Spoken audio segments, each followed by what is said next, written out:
ఎంత ఎట్లా ఉందో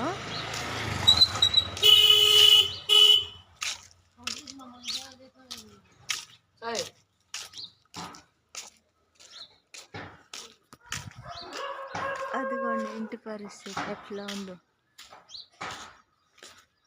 రాత్రి గాలికి వానకి రేకులు ఎగిరిపోయి, మా రేకులు ఆడండి ఎక్కడో ఉన్నాయి, రేకులన్నీ వెళ్ళిపోయాయి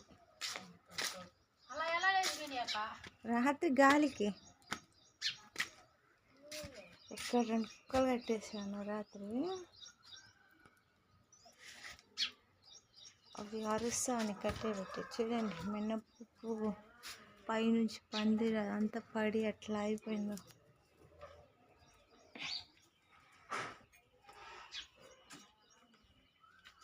ఇక మా ఇల్లు చూద్దురండి ఇంకెట్లా ఉందో. చూడండి వెళ్తుంది కదా, లైట్ వేయలేదు నేను. అదిగోండి చూసారా ఇల్లు ఎలా అయిపోయిందో. రాత్రి గాలి వాన పెద్దది, అసలు పైనుంచి పడిన రాళ్ళు. ఇదిగోండి ఇక్కడ ఇంకో రాయి.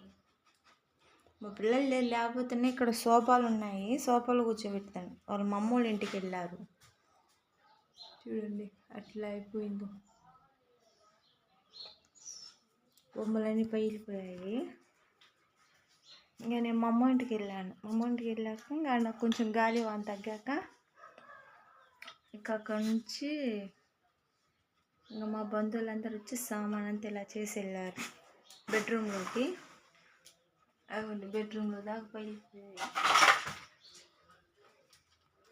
మా డియో అయితే ఇదే డియో అంటే, దీని లోపల వేసి వెళ్ళాను నేను ఈ పంచలో. అప్పుడు ఆ గోడ దూకేసి అవతలకి వచ్చేసింది. వాళ్ళ అమ్మ వాళ్ళ పిన్నిని కట్టేబట్టి అవి రాలేకపోయాయి. ఇది వంట రూమ్ ప్రమాదం ఏం లేదు, కానీ హాల్ అయితే అసలు మోడల్గా వచ్చేసినాయి రేగులు. మా పక్కింటి అయితే ఇంకా ఎక్కువ బారుకు లేవు. ఇది చీమకుర్తిలో గాలి వాన ప్రమాదము. చూస్తున్నారు ఎలా వచ్చిందో, సుడిగాలి లాగా వచ్చింది ఒక్కసారిగా. Okay bye.